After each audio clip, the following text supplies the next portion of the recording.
ರಾಜ್ಯದಲ್ಲಿ ಪರಿಷ್ಕರಣೆಗೊಂಡು ಜಾರಿಯಲ್ಲಿರುವ ಕನಿಷ್ಠ ವೇತನವನ್ನು ಪುನರ್ಪರಿಶೀಲಿಸುವ ಸರ್ಕಾರದ ಕ್ರಮಕ್ಕೆ ಕಾರ್ಮಿಕ ಸಂಘಟನೆಗಳು ತೀವ್ರ ವಿರೋಧ ವ್ಯಕ್ತಪಡಿಸಿವೆ.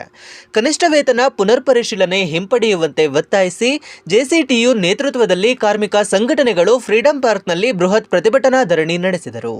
ಕನಿಷ್ಠ ವೇತನದ ಪರಿಷ್ಕರಣೆ ಹಿಂಪಡೆಯುವ ಯಾವುದೇ ಪ್ರಯತ್ನವನ್ನ ಸರ್ಕಾರ ಕೂಡಲೇ ಕೈಬಿಡಬೇಕು.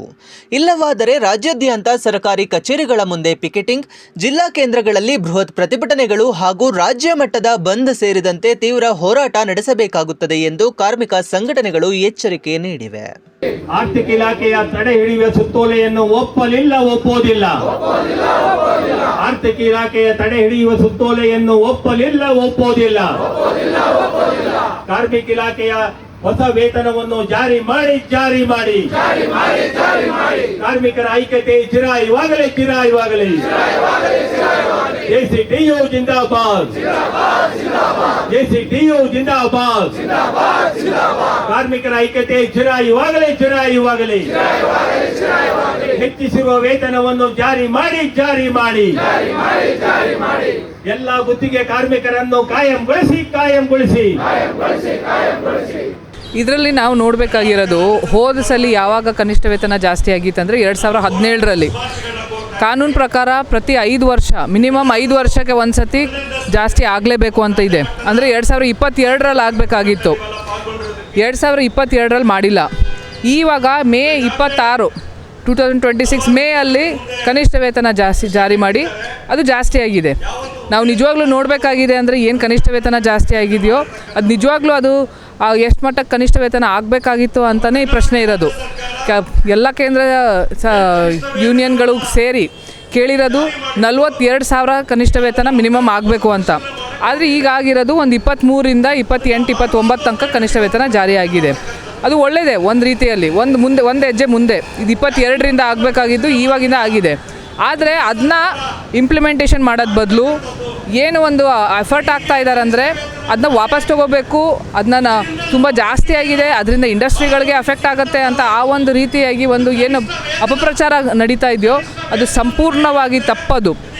ಕಾರ್ಮಿಕರ ಒಂದು ಶ್ರಮಕ್ಕೆ ಅವ್ರಿಗೆ ಬರಬೇಕಾಗಿರೋದು ಕನಿಷ್ಠ ವೇತನ ಏನಿದೆಯೋ ಅದು ಮೇ 26 ಏನು ಮಾಡಿದಾರೋ ಅದು ಮಿನಿಮಮ್ ಆಗಿರೋದು ಅದು ಆಗಲೇಬೇಕು. ಈಗ ಏನು ಅವರು ತುಂಬ ಜಾಸ್ತಿ ಸಂಬಳ ಬರುತ್ತೆ, ಇದು ಪೇಮೆಂಟು ಇದರಿಂದ ಇಂಡಸ್ಟ್ರಿಗಳಿಗೆ ಅಫೆಕ್ಟ್ ಆಗುತ್ತೆ ಅಂತ ಹೇಳ್ತಾ ಇದ್ದಾರೆ. ನಾವು ನಿಜವಾಗ್ಲೂ ನೋಡಿದ್ರೆ ಖಂಡಿತ ಅಲ್ಲ. ಆ ಥರ ಯಾವುದೇ ಕಾರಣಕ್ಕೆ ನಾವು ಇದೇ ಒಂದು 2017ರಲ್ಲಿ ಕನಿಷ್ಠ ವೇತನನ ಜಾಸ್ತಿ ಮಾಡಿದಾಗ ನಾವು ಏನು ನೋಡಿದ್ವಿ ಅಂದರೆ ಇದೇ ಒಂದು ಅಪಪ್ರಚಾರ ನಡೆದಿದ್ದು ನಾವು ನೋಡಿದ್ದೀವಿ. ಒಂದು ಇಂಡಸ್ಟ್ರಿ ಇಲ್ಲಿಂದ ಹೊರಗಡೆ ಹೋಗಿಲ್ಲ. ಇವತ್ತು ನಾವು ಪ್ರಶ್ನೆ ಕೇಳಬೇಕಾಗಿರೋದು, ಈ 23,000 24,000 ಜೊತೆ ಒಂದು ಕುಟುಂಬ ನಿಜವಾಗ್ಲೂ ಜೀವನ ಮಾಡೋಕ್ಕಾಗತ್ತಾ? ನಾವು ಎಲ್ಲ ಕಡೆ ನೋಡ್ತಾ ಇರೋದು ಒಬ್ಬರು ಸಿಕ್ಕಲ್ಲ, ಯಾರು ಸಾಲದಲ್ಲಿ ಮುಳುಗೋಗಿಲ್ಲ. ಆ ಥರ ಇರಬೇಕಂದ್ರೆ ಈ 23,000-24,000 ಏನು ಕನಿಷ್ಠ ವೇತನ ಜಾಸ್ತಿ ಆಗಿದೆಯೋ ಅದು ಕೊಡಲ್ಲ ಅಂತ ಏನು ಹೇಳ್ತಾ ಇದ್ದಾರೆ ಅದು ಸಂಪೂರ್ಣವಾಗಿ ತಪ್ಪು. ಇನ್ನೊಂದು ವಿಷಯ ನಾವು ಇದರಲ್ಲಿ ನೋಡಬೇಕಾಗಿರೋದು, ಸರ್ಕಾರ ಕಡೆಯಿಂದ ಹೇಳ್ತಾ ಇದ್ದಾರೆ ಇದು ಕಾಂಟ್ರಾಕ್ಟ್ ವರ್ಕರ್ಸ್ಗೆ ಈ ಸಂಬಳ ಜಾಸ್ತಿ ಏನಾಗಿದೆಯೋ ಸರ್ಕಾರಕ್ಕೆ ತುಂಬ ಬರ್ಡನ್ ಆಗುತ್ತೆ ಅಂತ ಹೇಳ್ತಾ ಇದ್ದಾರೆ. ನೀವು ಲಾಸ್ಟ್ ಪೇ ಕಮಿಷನ್ ನೋಡಿ ಎಷ್ಟು ಸಂಬಳ ಜಾಸ್ತಿ ಆಗಿದೆ ಅಂತ. ಆ ಪೇ ಕಮಿಷನಿಂದ ಈ ಆಫೀಸರ್ಸ್ಗೆ ಎಷ್ಟು ಸಂಬಳ ಜಾಸ್ತಿ ಆಗಿದೆ, ಎಷ್ಟು ಬರ್ಡನ್ ಆಗುತ್ತೆ ಅಂತ ಅದು ನಾವು ನೋಡಬೇಕು. ಅದು ಬಿಟ್ಟು ಈ 23,000-24,000 ಅದು ನಿಜವಾಗ್ಲೂ ಕನಿಷ್ಠದಿಂದನೂ ಕಡಿಮೆ ಇರೋ ಒಂದು ಪೇಮೆಂಟ್ ಏನು ಬರಬೇಕಾಗಿದೆ ಅದು ಕೊಡಲ್ಲ ಅಂತ ಹೇಳ್ತಾ ಇರೋದು ಇದು ತುಂಬಾ ತಪ್ಪಾಗ್ತಾ ಇರೋದು. ಈ ಥರ ಒಂದು ನಮ್ಮ ದೇಶದಲ್ಲಿ ಯಾವುದೇ ಥರದ ಒಂದು ಅಸಮಾನತೆ ಇರಬಾರ್ದು ಅಂತ ಹೇಳ್ತಾ ಇರಬೇಕಂದ್ರೆ ಈ ಒಂದು ಅಸಮಾನತೆ ಬರಲಿ ಅಂತ ಹೇಳ್ತಾ ಏನು ಒಂದು ಪ್ರಚಾರ ಆಗ್ತಾ ಇದೆಯೋ ಅದಕ್ಕೆ ನಾವು ಯಾವುದೇ ಕಾರಣಕ್ಕೆ ಒಪ್ಕೊಳ್ಳೋಕ್ಕಾಗಲ್ಲ. ಏನು ಕನಿಷ್ಠ ವೇತನ ಮೇ 2026ಗೆ ಬಂದಿದೆಯೋ ಅದು ಕಂಪ್ಲೀಟಾಗಿ ಇಂಪ್ಲಿಮೆಂಟೇಷನ್ ಆಗಬೇಕು, ಎನ್ಫೋರ್ಸ್ಮೆಂಟ್ ಆಗಬೇಕು. ಕಾರ್ಮಿಕ ಇಲಾಖೆ ಪ್ರತಿಯೊಂದು ಇಂಡಸ್ಟ್ರಿಗೆ, ಪ್ರತಿಯೊಂದು ಗೌರ್ಮೆಂಟ್ ಸೆಕ್ಟರ್ಗೆ ಹೋಗ್ಬಿಟ್ಟು ಚೆಕ್ ಮಾಡಬೇಕು ಕೊಡ್ತಾ ಇದ್ದಾರಾ ಇಲ್ವಾ ಅಂತ.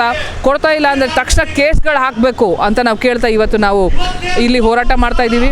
ನಮಗೆ ರಾಜ್ಯ ಸರ್ಕಾರದ ಫಿನಾನ್ಸ್ ಡಿಪಾರ್ಟ್ಮೆಂಟ್ ಏನಿದೆ, ಹಣಕಾಸು ಇಲಾಖೆ, ಈ ಕನಿಷ್ಠ ವೇತನವನ್ನು ಜಾರಿ ಮಾಡಲಿಕ್ಕೆ ಸಾಧ್ಯ ಇಲ್ಲ, ಅದು ಸ್ವಲ್ಪ ಸ್ಥಗಿತಗೊಳಿಸಬೇಕು ಅನ್ನುವಂಥ ರೀತಿಯಲ್ಲಿ ಒಂದು ಸರ್ಕ್ಯುಲರ್ ಮಾಡಿದೆ ಅನ್ನುವಂಥ ಸುದ್ದಿ ಹರಡುತ್ತಾ ಇದೆ.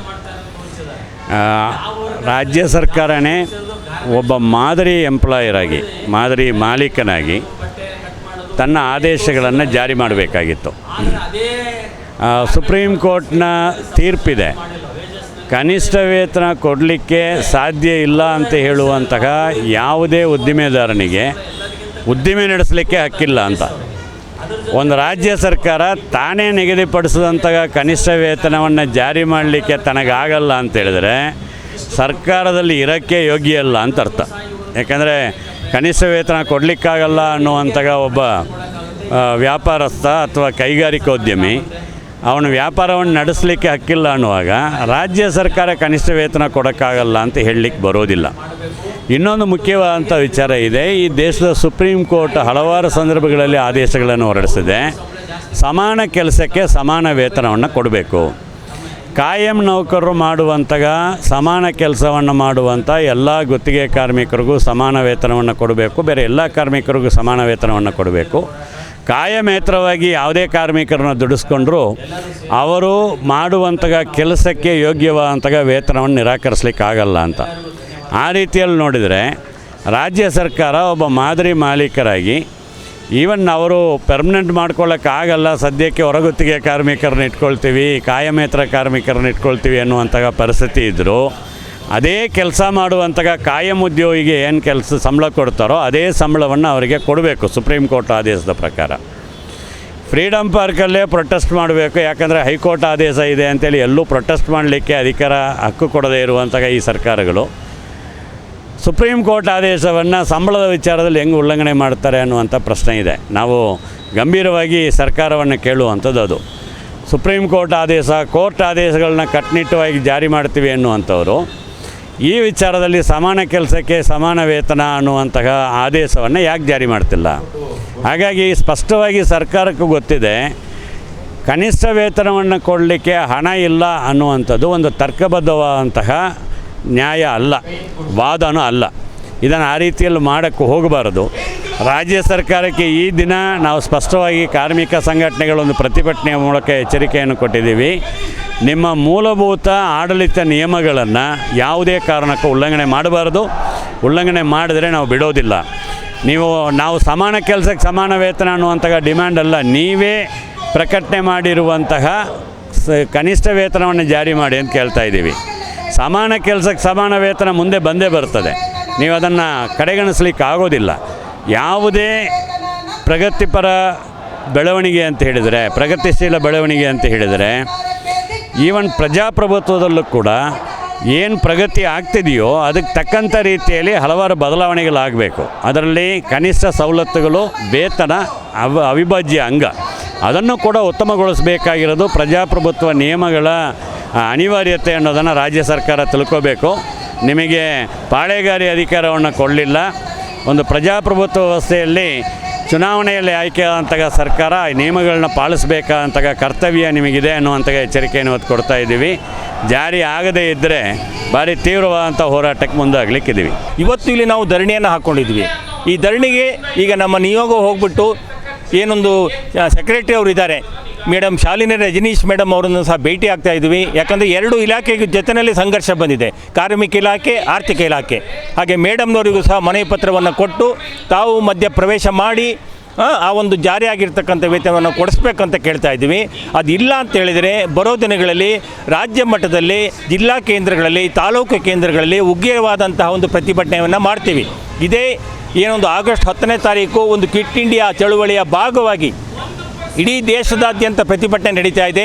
ಜೈಲು ಬರೋ ಕಾರ್ಯಕ್ರಮವನ್ನು ಮಾಡ್ತಾ ಇದ್ದೀವಿ. ಕರ್ನಾಟಕದಲ್ಲೂ ಸಹ ನಾವು ಈ ಒಂದು ಪರಿಷ್ಕೃತ ವೇತನವನ್ನು ಜಾರಿ ಮಾಡಬೇಕು ಅಂಥೇಳಿ ಆ ಜೈಲು ಬರೋ ಸಂಘಟನೆಯಲ್ಲಿ ದೊಡ್ಡ ಮಟ್ಟದಲ್ಲಿ ನಮ್ಮ ಕಾರ್ಮಿಕರು ಸಹ ಈ ಒಂದು ಹೋರಾಟದಲ್ಲಿ ಭಾಗವಹಿಸ್ತಾರೆ ಅಂತ ನಾನು ಈ ಸಂದರ್ಭದಲ್ಲಿ ಈ ಒಂದು ಎಚ್ಚರಿಕೆಯನ್ನು ನಾನು ರಾಜ್ಯ ಸರ್ಕಾರಕ್ಕೆ ಕೊಡಲಿಕ್ಕೆ ಇಷ್ಟಪಡ್ತಾ ಇದ್ದೀನಿ.